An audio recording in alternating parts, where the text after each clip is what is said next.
buds, welcome to another episode of Keeping Karlsson Short Shifts, your twice-weekly catch-up show for fantasy hockey news and analysis. My name is Ben Burnett, and I am joined by my co-host and yours, Louis Ezekiel. Louis, do we think Peter Mrazek will ever recover from having his soul punched out of his body by Joe Thornton in tonight's game?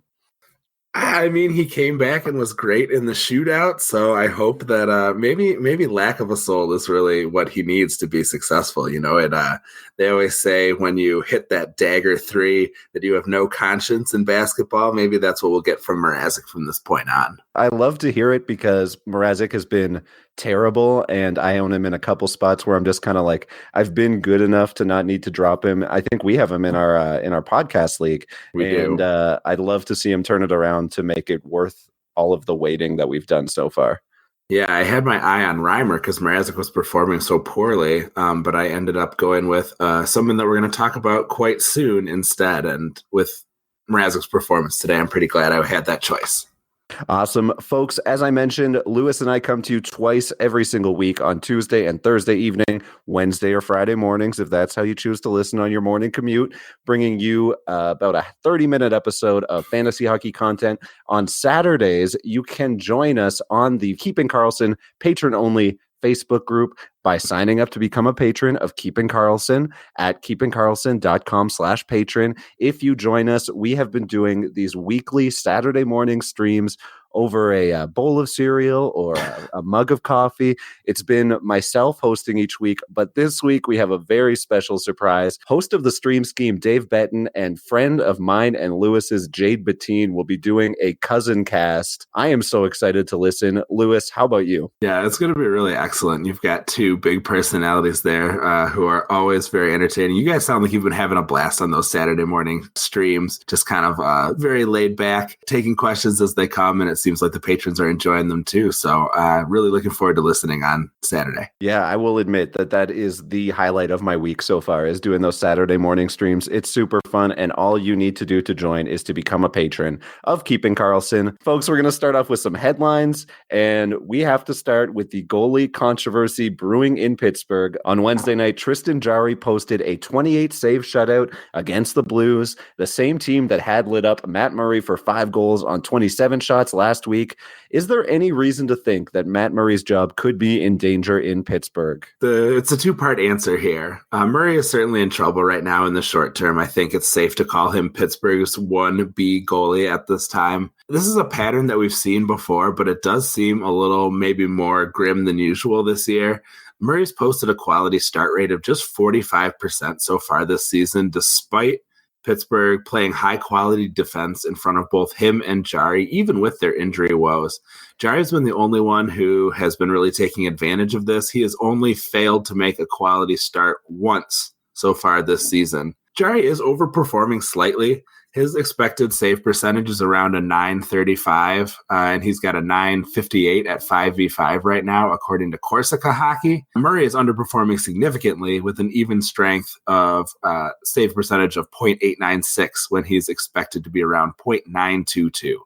So that's a major problem. And what really stood out to me when I was looking at his numbers is that Murray is actually performing extremely well on the penalty kill. With a 0.921 save percentage, where he's expected to be around 0.863.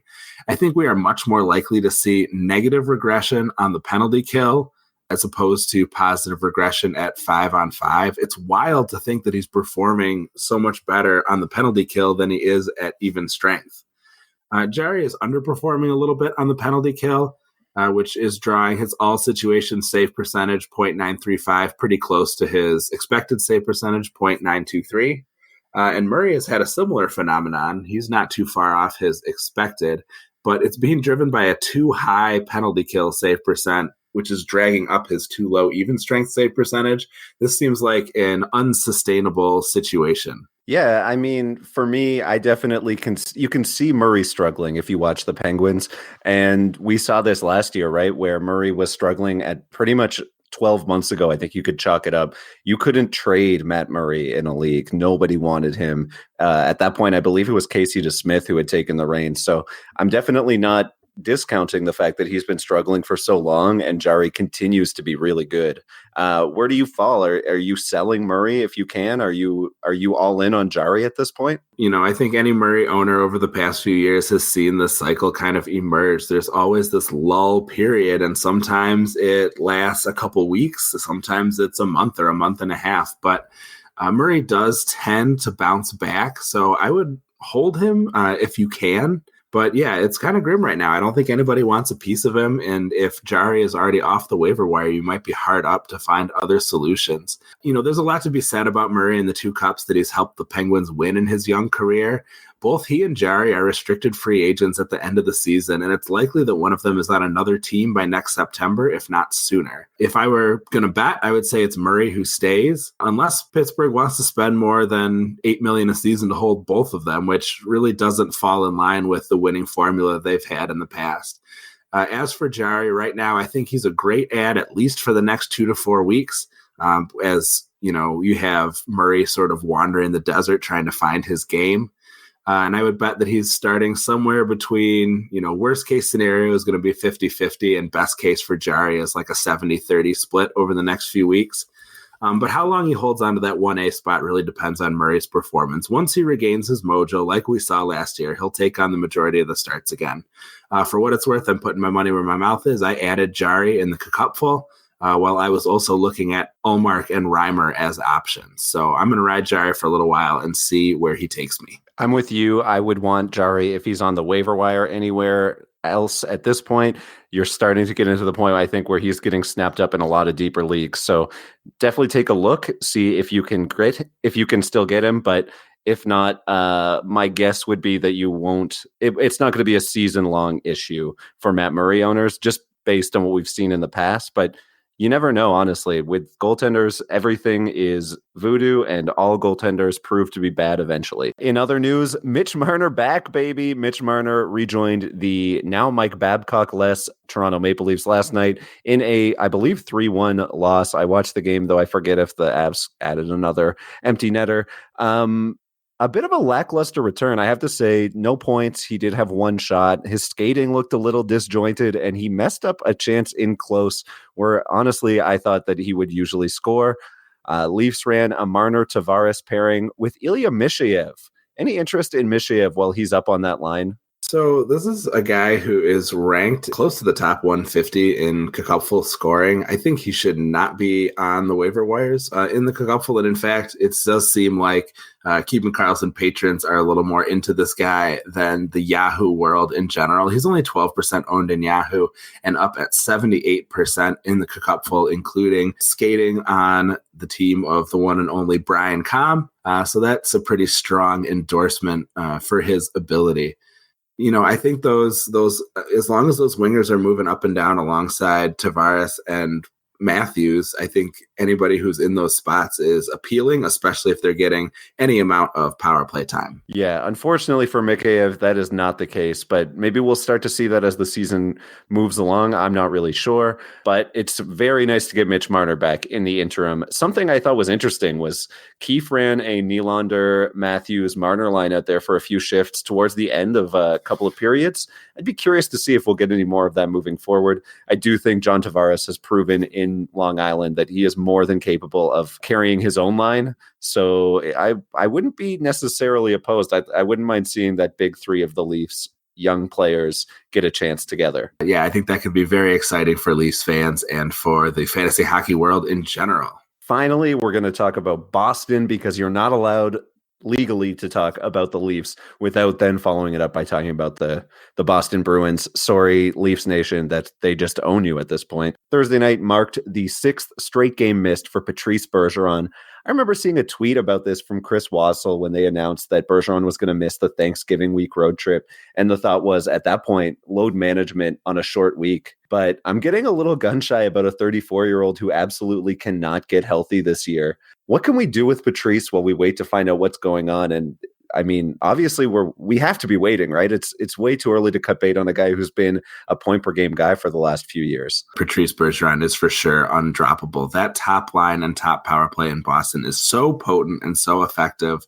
You see people tripping all over themselves to grab whoever is filling in for Patrice to hope that they can capture some of that magic that he always has when he's in there. So yes, you've got to hold on, find space in your injured reserve. If you don't have injured reserve, I think you got to limp along with him, waiting for him to recover, or find somebody that you can get rid of before him, because you simply can't get rid of this guy. Lewis, if I offered you a bet between Patrice Bergeron and Evgeny Malkin, who was more likely to miss the most games heading into a fresh new season, who would you have bet on? I suppose if given the choice, I will simply, it looks like a coin flip to me. I'll put my money on the older player and I would take Bergeron. Maybe I am simply getting some recency bias since Bergeron is out and Malkin is taking the entire Penguins team on his back right now in Crosby's absence. So he's got kind of the opposite thing going on for him right now. But I suppose I would have put it on Bergeron. I think I agree, and I actually think that that's where the safer money is. He's missed 17 and 18 games in back-to-back years heading into this one, and now he's already missed 8 into this short season. I think that he needs to be up in that rank of players who we just expect they're going to miss a dozen or 20 games, and that's just what it is. Yeah, he's in the Chris Letang club of players you just hang on to despite their injury woes. So as long as we're talking about players on injured reserve, we can make our transition over into the Patron 5. On our Thursday shows on the Patrons only Facebook group for Keeping Karlsson, we ask the patrons what players they want to hear about and who has some interesting fantasy opportunities or new deployment or unsustainable rates. So we check them out and deep dive each of these players. If you would like to participate and get to hear your nominations for the Patron 5 on the Friday morning pod, simply head over to keepingkarlsson.com/patron and join right up. So we wanted to hear from Ryan Nugent-Hopkins, who is on injured reserve right now with a hand injury. Not the kind that you really want to have. That is the type of injury that can sometimes linger or be re-aggravated pretty easily. But even before he went out with injury, he's been running into some trouble. After a very nice 69-point season last year, Hopkins has dropped from a 0.84 point per game pace to a 0.64 point per game pace, which would be 52 points over a full 82 game season. Really, his RNH's true value to Edmonton has been centering up line 2, thus freeing I almost called him McDry. Thus, freeing Draisaitl up to play with McDavid. And the worrisome thing I think about RNH is that this reduced scoring rate is coming despite his career best all-strengths on-ice shooting percentage. So 12.86% of shots are going in while he's on the ice. And he's getting his highest ever offensive zone starts at 76%.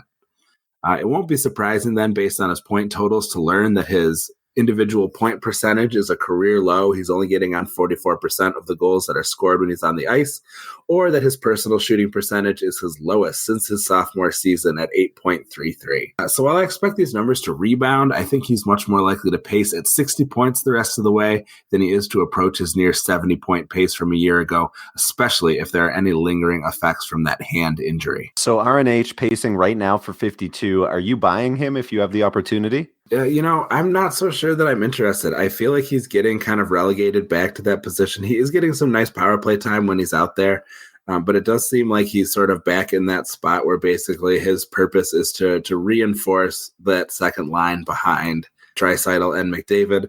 The wings in Edmonton are nothing that exciting, so it's not really like he has a ton of support to work with. If you are interested in gathering up power play points, he may be able to do that for you. I don't know. I'm not sure who I would want to offer to try and pick up RNH this year. Yeah, and at the moment, 9 power play points means that he's on pace for 30 on the season, which would be a career high. So I'm not even sure that he's, underperforming or doing anything that would make me particularly interested in him right now.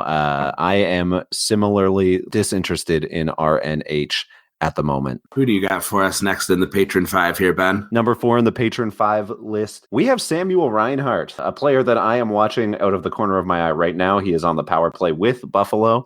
So Despite playing almost 100% of his even strength and power play minutes with Jack Eichel, Sam Reinhart has struggled to score, posting a 58-point pace through 28 games, despite his line mate Jack Eichel's monster 107-point pace start to the season. I'd expect Reinhart to shoot closer to 13%, his 3-year average, as opposed to the 18% that we've seen him shoot at so far this year, which would actually be a detriment to his numbers. So I'm not sure that we're due for a huge bounce back with Sam Reinhart. His current assist pace, though, is about 11 fewer than last year. So I looked into why, and it looks that though his IPP is a little low, his on-ice shooting percentage is actually a little high. And he's also outscoring his on-ice expected goals for by about a goal every hour. So I'm not sure that his numbers are unsustainably low. I think they may be sustainably so. The other issue with Reinhart is the power play really does not flow through him that much. It's been the Jack and Olofsson show to start the year.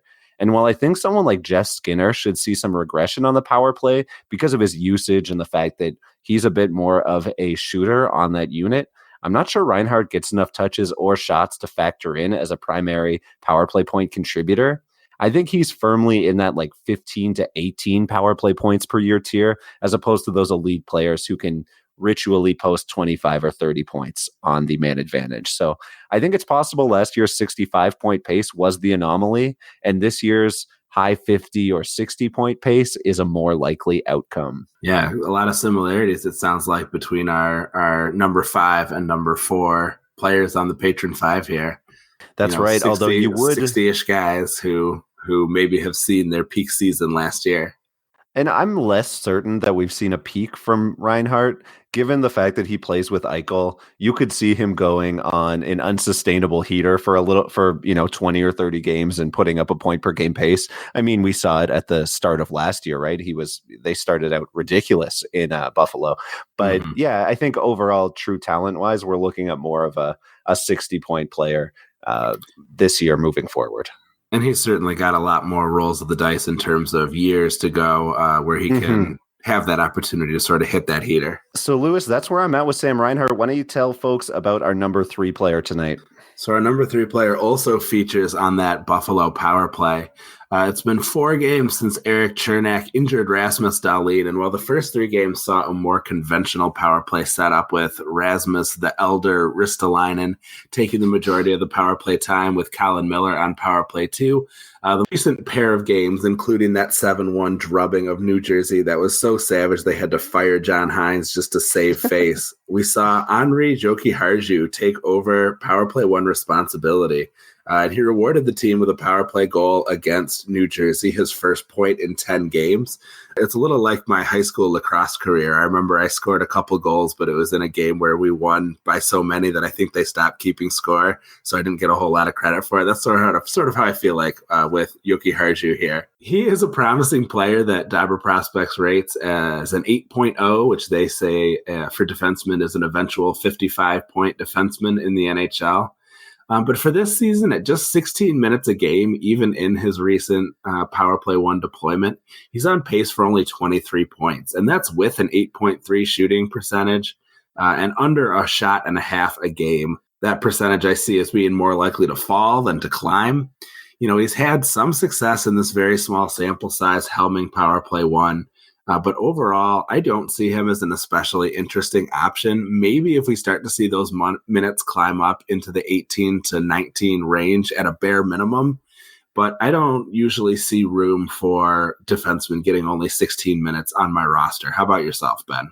No, at 16 minutes, like anything under 18 minutes, I think is too low for a defenseman. It's like the equivalent of a 12 and a half minute per game forward. I'm not even sure I really remember Jokiharju being successful helming that power play in Chicago. I was very into him last year to start the year just because the opportunity seemed so great. And then there was nothing there until Gustafsson got up in that spot.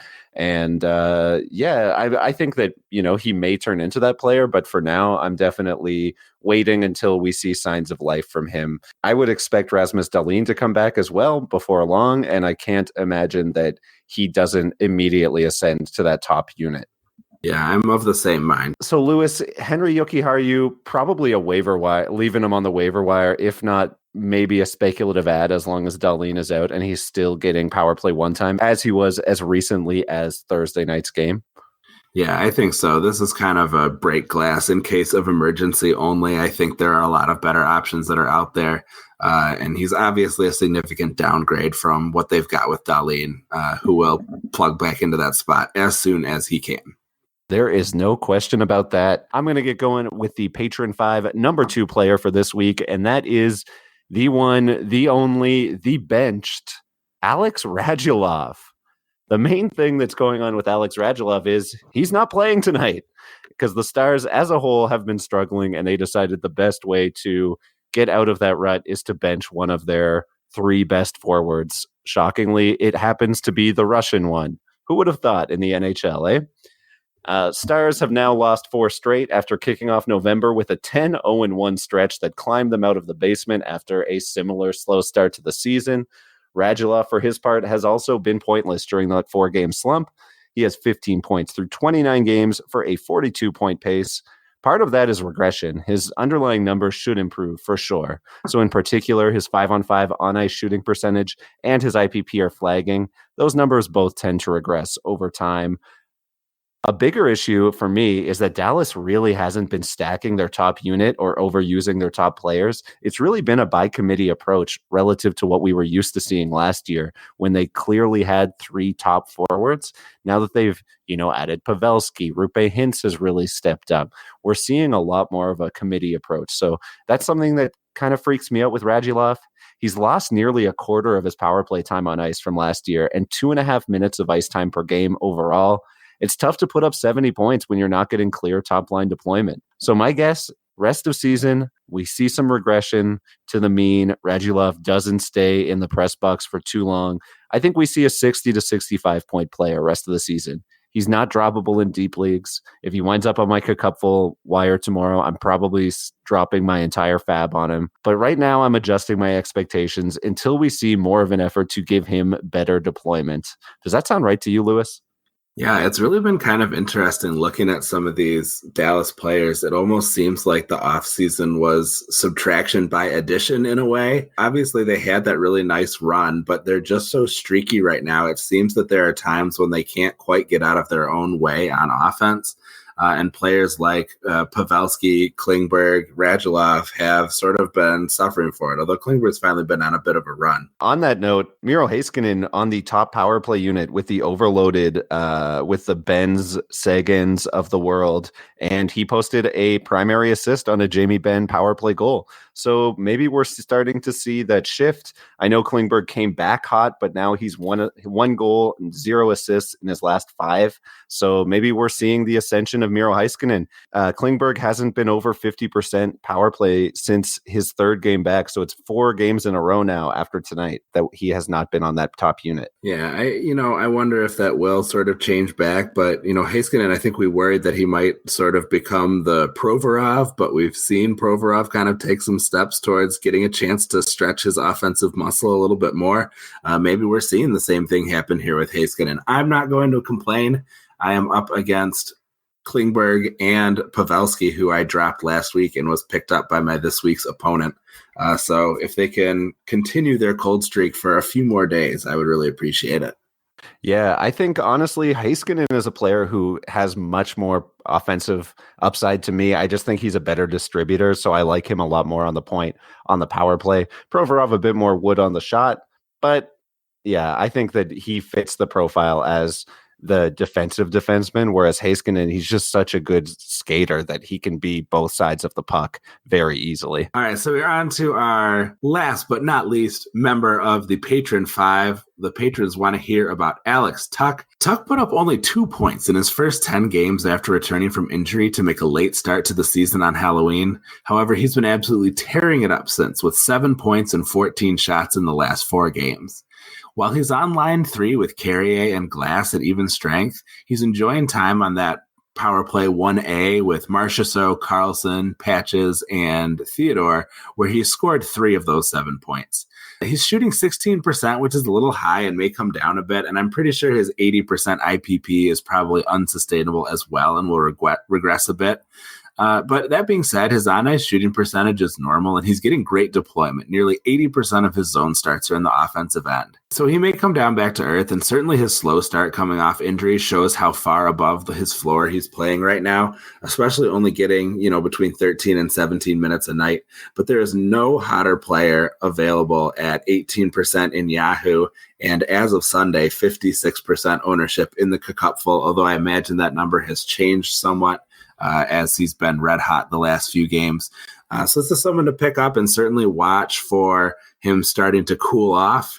He's a player that certainly can go for long streaks without scoring, but he is absolutely wielding the hot stick right now, and you should be all over him and ride this for as long as it lasts. I'm with you there. I would be adding Tuch in deeper leagues if he was still on the wire. I do think that 60, 65 is the absolute ceiling, so I'm not going crazy over Alex Tuch, but we've seen a lot of sit starts and a lot of ad drops on the Keeping Karlsson patron-only Facebook group, and Alex Tuch has been the answer to a lot of them for me. Just while he's been this hot, I don't see why you wouldn't ride him. I put him up with a Sam Reinhart if I'm trying to pick a sit start between the two. It would be tough for me to go Reinhart over Tuch. I mean, we did see a goal for each tonight, but that's sort of where we're at with Tuch. He's just been that hot that I'd pick him over those lower performing guys on my roster if I was forced to choose for a single game. Of course, you can always hit us up on Twitter if you do have a sit start or ad drop question. Yeah, absolutely. We love to take those questions at AVG Time on Ice. Some other useful Twitter resources for you at Keeping Karlsson and at Game Day Lines has been really useful. If you don't want to just scroll through the at Game Day Lines feed, why don't you head over to GameDayLinesTweets.com, and Elon has it all laid out really nicely for you, team by team, so you can click and see the most recent update as to those lines from the beat writers who are seeing them up close and personal. Ben, we're through the Patriot 5. I think we've hit the end of the show. A lot of fun, buddy. We absolutely have. I had an amazing time. For myself, Ben Burnett, I am signing out of here. I hope you'll join us on the Keeping Karlsson patron-only Facebook group for Saturday morning stream show with Jade and Dave. It's going to be a great time. I know I'm going to be tuned in, and I cannot wait.